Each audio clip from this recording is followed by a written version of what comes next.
یہ اسیکس کی ایک عام گلی میں شروع ہونے والی ایک عجیب کہانی ہے۔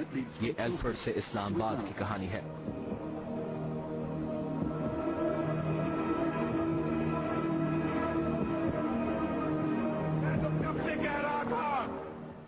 نواز شریف کا بطور وزیر اعظم پہلا دور حکومت 1990 میں شروع ہوا۔ اس وقت شروع ہونے والے ایک قصے نے ان کی سیاسی زندگی کا پیچھا نہیں چھوڑا۔ کہا جاتا ہے کہ ان کو ان کی جماعت کے دوسرے لوگوں کو سیاسی مہم چلانے کے لیے اسٹیٹ بینک سے رقم فراہم کی گئی۔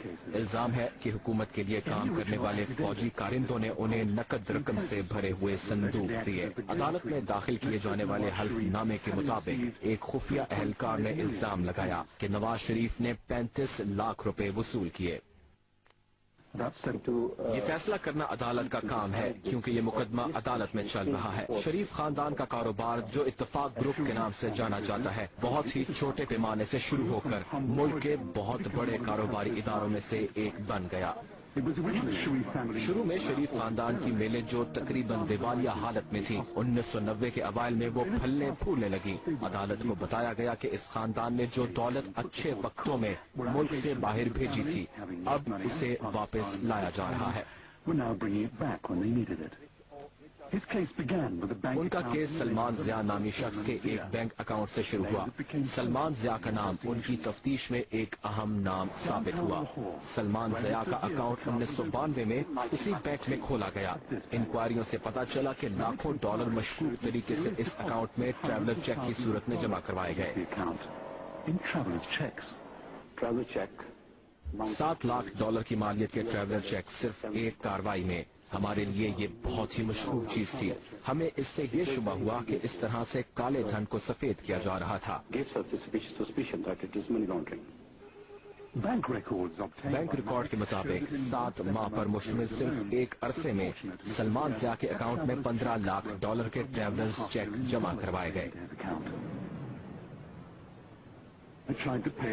میں نے جانچنے کے لیے سلمان ضیاء کے اکاؤنٹ میں $5 جمع کروانے کی کوشش کی۔ اکاؤنٹ اب بھی موجود ہے۔ بینک نے اکاؤنٹ نمبر اور اس کے مالک کی تصدیق کی۔ ایف آئی اے کے لوگوں نے عدالت کو بتایا یہ رقم نواز شریف کی تھی لیکن اس کو ثابت کرنے کے لیے کوئی کاغذ وغیرہ موجود نہیں تھے۔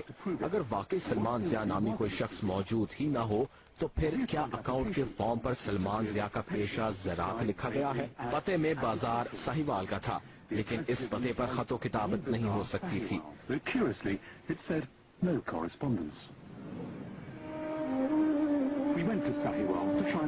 سلمان ضیاء کو ڈھونڈنے کی کوشش میں ہم ساہیوال گئے۔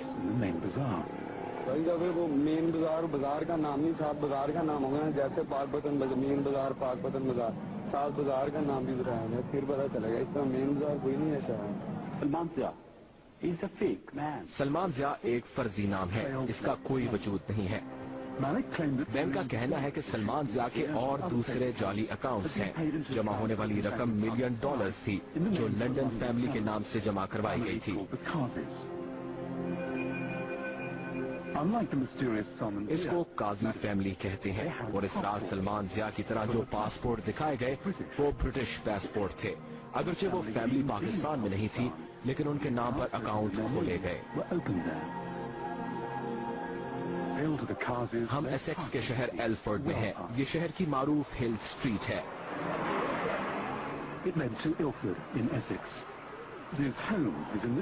فیملی بینک کی طرف سے خطوط دیکھ کر حیران رہ گئی جو ان کو پاکستان بینک کی طرف سے موصول ہو رہے تھے۔ قاضی فیملی کے لیے اچھی خبر یہ تھی کہ ان کے نام پر کھلنے والے اکاؤنٹس میں $1 ملین تھے۔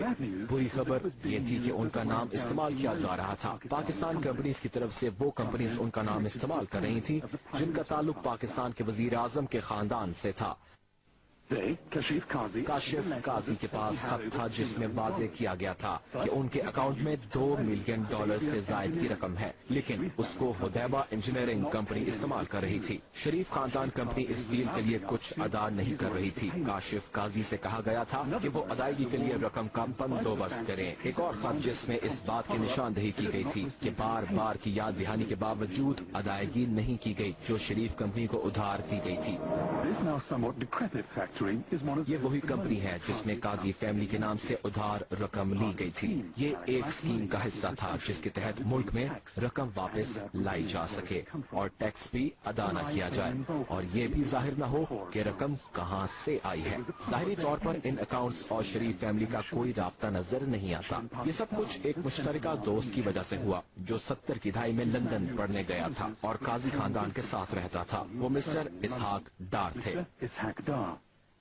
جو انٹرویو کے لیے موجود نہیں تھے، لیکن ان کا کہنا تھا کہ قاضی ان کے اور شریف خاندان کے مشترکہ دوست ہیں. لیکن الزام یہ ہے کہ قاضی فیملی کو بطور دوست نہیں بلکہ سرکاری پروٹوکول دیا گیا.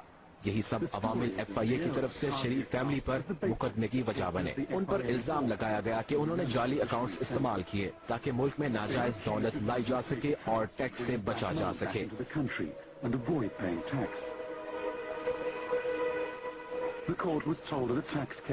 عدالت کو بتایا گیا کہ شریف کمپنیز کے ڈائریکٹر نے دھوکہ دہی سے اکاؤنٹس کھلوائے تاکہ کالے دھن کو ٹھیک کیا جا سکے. عدالت کو یہ بھی بتایا گیا کہ حدیبہ پیپر ملز کے ڈائریکٹرز نے یہ سب کچھ چیف ایگزیکٹو نواز شریف کی زیر پرستی میں کیا ہے جو منی لانڈرنگ میں ملوث تھا.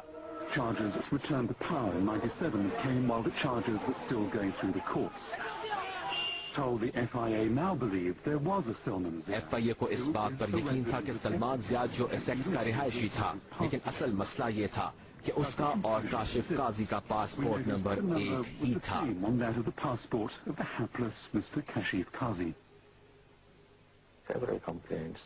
بہت ساری شکایتیں اور مقدمات سنے گئے اور وزیر اعظم نہیں چاہتے تھے کہ ایسے مقدمات کی سماعت کی جائے. ان کے ذہن میں یہ خیال تھا کہ بطور وزیر اعظم وہ عدالتی کارروائی سے مستثنا ہے.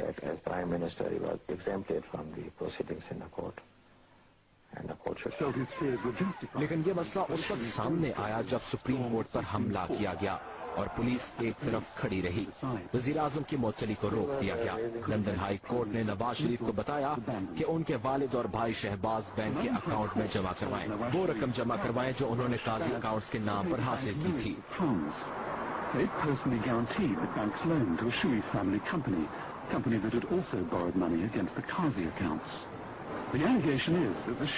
ستمبر میں نواز شریف کی تصویر ان کے اپارٹمنٹ کے باہر کھڑے ہوئے دکھائی گئی اور ان کا بیٹا حسین ان کا استقبال کر رہا ہے.